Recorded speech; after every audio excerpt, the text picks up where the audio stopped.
Salut, c'est Vianney. Dans cette vidéo, je vais exactement te montrer comment te développer en tant que défenseur central. Cette question, comment devenir un bon défenseur, comment devenir un bon défenseur central, elle est revenue des centaines de fois sur Instagram, sur les commentaires YouTube, même sur TikTok. Donc aujourd'hui, je me suis décidé à te faire une vidéo complète pour te montrer exactement ce que tu peux faire dans ta semaine pour vraiment te développer à ce poste-là. Donc on va passer par des conseils sur l'agilité, sur la prise d'infos, sur les appuis, sur quelle surface de pied utiliser, à quel moment, sur comment bien défendre, comment orienter ton attaquant vers la direction qui est la moins dangereuse, c'est-à-dire le côté du terrain et pas le centre. Bref, les ressorties de balles aussi, on va absolument tout voir dans cette vidéo. Ça va durer entre 10 et 15 minutes de full valeur. Donc concentre-toi bien, éloigne les distractions et on est parti directement. Donc comme tu le vois derrière moi, je viens d'installer les petites coupelles. Donc là c'est très simple, d'accord? C'est la première chose, c'est la chose la plus importante, développer les appuis arrière. On appelle ça quand on s'échauffe les appuis du défenseur parce que tac, défenseur sur les appuis. Ok?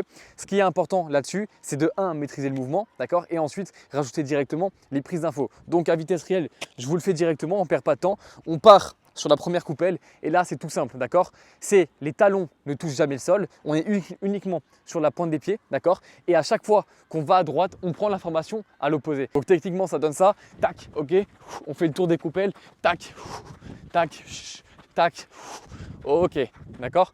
Ça c'est la première chose, il faut absolument que tu maîtrises ça pour passer au step supérieur. Donc vraiment, entraîne-toi à ça. D'ailleurs, je t'ai dit que la prise d'info, tu dois la prendre opposée. Tu peux très bien la prendre sur la direction où tu vas si le jeu se passe du même endroit, ok? Donc tac, ok, tac, ok, tac, ok. Vraiment fais très attention à la surface des pieds, ne sois pas sur les talons. Parce que si tu es sur les talons, hop, tu vois que je suis beaucoup moins agile, beaucoup moins fluide et ça te servira évidemment quand tu vas venir défendre sur un attaquant. Et si tu es sur les talons, mon vieux, t'es foutu. La deuxième chose à gérer pour vraiment te développer à ce poste-là, c'est la course. Okay, donc d'abord, on a développé, tac, on a appris à faire le mouvement, les pas en reculant. Maintenant, on va apprendre vraiment le bon mouvement pour défendre sur un attaquant. Van Dijk le fait très bien, d'accord? Et lui, il a une façon de regarder dans les yeux le défenseur qui est absolument énorme. Moi, je ne sais pas faire ça, pourtant c'était mon poste en National 3. Mais là, je vais te montrer vraiment la course que tu dois adopter pour défendre le mieux possible sur un attaquant. Donc, je t'ai créé un petit couloir. Tu n'as même pas besoin de couloir en vrai, c'est juste pour symboliser et pour imaginer la chose. C'est simple. L'attaquant, on imagine qu'il est là, il est droitier. Ton but, c'est de surtout pas le laisser rentrer à l'intérieur, là où il y a le but. Donc, ce que tu fais, c'est que tu veux l'emmener là-bas. Pour l'instant, tu ne peux pas intervenir, d'accord? On part du principe que c'est un bon attaquant, technique qui va vite. Si tu interviens, tu risques tout simplement de te jeter, de le laisser passer et là, c'est fini, ok? Donc, ce que tu ne dois pas faire, encore une fois, c'est être tac sur les talons. Si tu es sur les talons, il va te faire une feinte, tu vas tomber, c'est fini, ok? Donc, toujours pointe des pieds. Et là, ce que tu fais, c'est un chassé, ok? Donc, c'est tac, tac, ok? Et ça, tu dois vraiment t'entraîner pour qu'elle devienne ultra fluide et ultra simple cette course-là. Imagine que l'attaquant est là, tu vois, je me mets vraiment entre lui et le but, d'accord? Je ne me mets pas face à lui parce que sinon je lui ouvre le champ. Donc entre lui et le but. Et là, ce que je viens faire, c'est tout simple, c'est ok, tac, tac, ok. Et une fois que c'est ça, évidemment que j'utilise mes mains pour l'équilibre, pour aussi essayer de le toucher s'il est proche de moi, tu vois, hop, tac, je l'empêche de rentrer et mon but c'est d'emmener là-bas, ok? Et donc, cette course-là, elle est vraiment cool parce que si je cours et là il part, hop, je peux tout de suite intervenir. Alors que si je suis en recul frein, tu vois, tac, comme ça, tac, le temps pour y aller est beaucoup plus long, ok? Donc, apprends ce chassé-là et tu peux le faire évidemment dans l'autre sens, tac, ok, tac, pour partir si tu es arrière central gauche, ok? Donc ça c'est tout ce qui est lié aux courses qui est très important. Bon, ensuite pour devenir un bon central, il faut que tu sois à l'aise techniquement, d'accord? Si tu as 2 pieds carrés, ça ne va pas être possible. Tu vas pouvoir vraiment mettre en difficulté ta défense ou même ton équipe quand tu as la balle parce que tu feras des mauvaises relances. Et puis 2, tu ne pourras pas aider offensivement ton équipe. Donc c'est très important.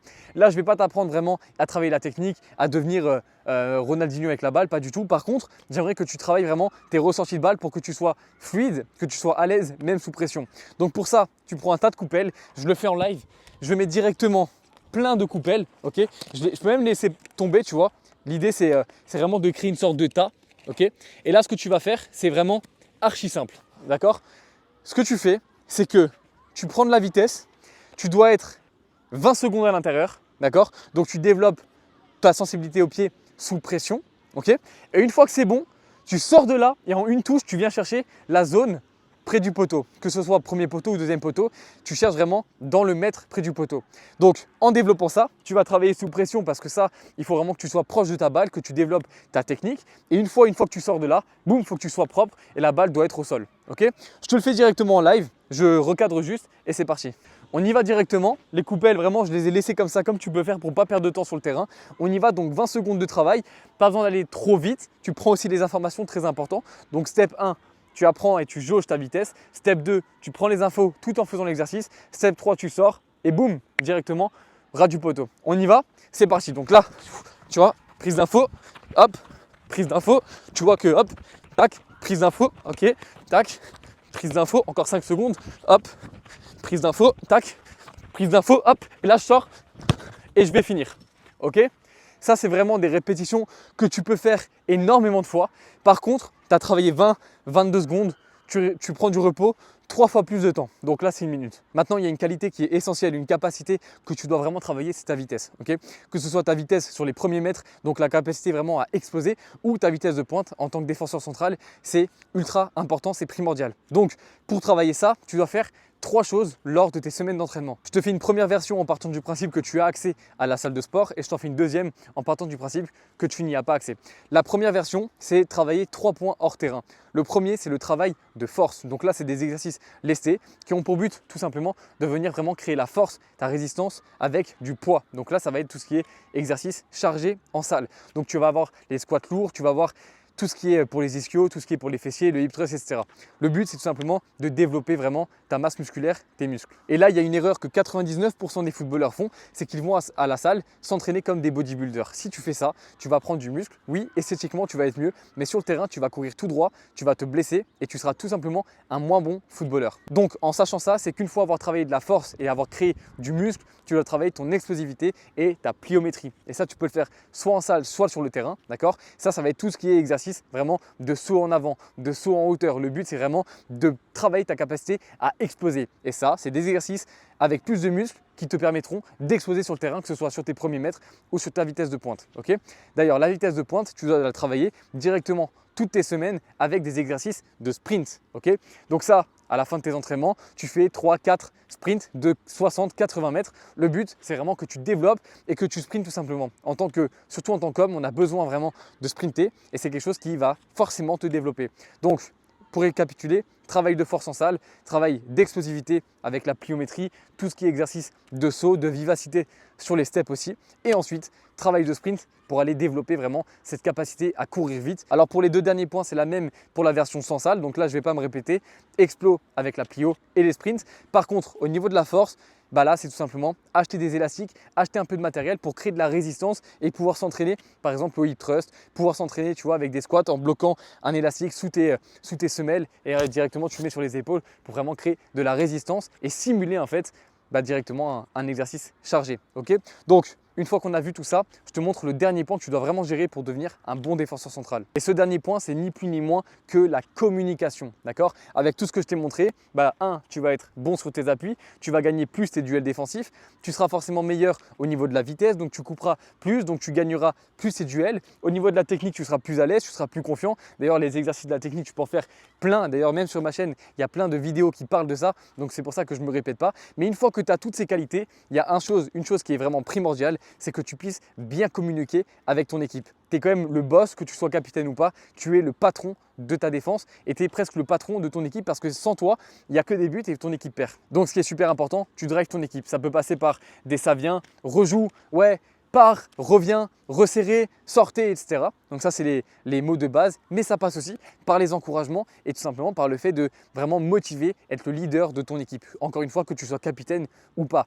Donc entraîne-toi dès maintenant, pendant tes séances, que ce soit à l'entraînement ou en match, à vraiment parler, presque trop parler pour vraiment t'habituer à ça. Okay? Et dans tous les cas, si tu parles trop, ton équipe va te le dire et tu vas vraiment pouvoir jauger et avoir le top niveau au niveau de la communication. Et pour finir, il y a un dernier point que tu dois travailler et ça passe surtout par le travail hors terrain, c'est au niveau de la tactique et de l'anticipation. Et là, un truc tout simple, quand tu vois le défenseur adverse, d'accord, défenseur central adverse ou latéral, qui pousse la balle et qui baisse la tête, ça, tu peux t'attendre à 95% qu'il va faire une longue, d'accord? Donc quand tu vois ça, toi tu dois repérer ton joueur, où est-ce qu'il est, tu dois communiquer avec ton deuxième central et avec toute ta défense, même avec ton 6 devant toi, pour savoir qui prend en charge qui. Et au moment où il fait ça, tu dois déjà être en route pour aller choper la balle. Tu sais à peu près là où il va la mettre, d'accord? Donc anticipation à 100%.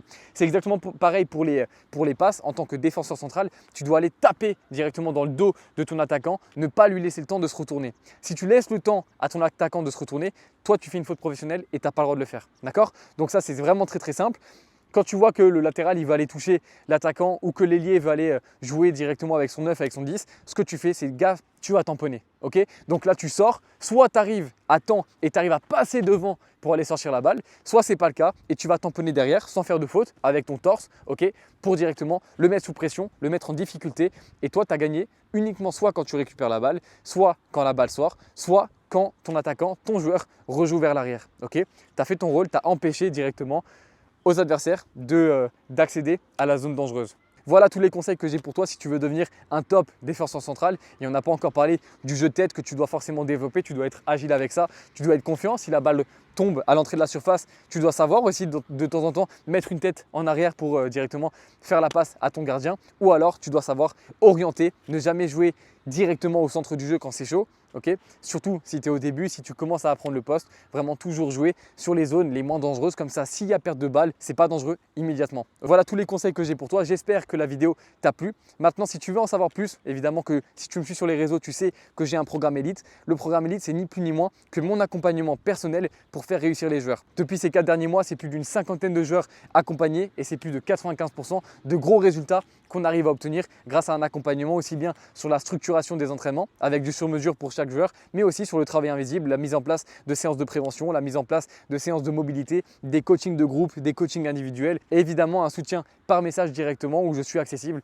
7 jours sur 7 pour mes joueurs. Donc si tu veux en savoir plus et que tu es un joueur motivé, ambitieux et que tu es prêt à investir sur toi, clique sur le premier lien en description pour regarder directement la présentation du programme Elite et tu auras l'occasion de réserver un appel de sélection qui se passera directement en visio avec moi et on verra si oui ou non ton profil match avec les attentes que j'ai du programme Elite et si oui ou non on commence à travailler ensemble. Moi je te dis à très vite sur les prochaines vidéos et si ce n'est pas déjà fait, abonne-toi pour ne plus rien manquer.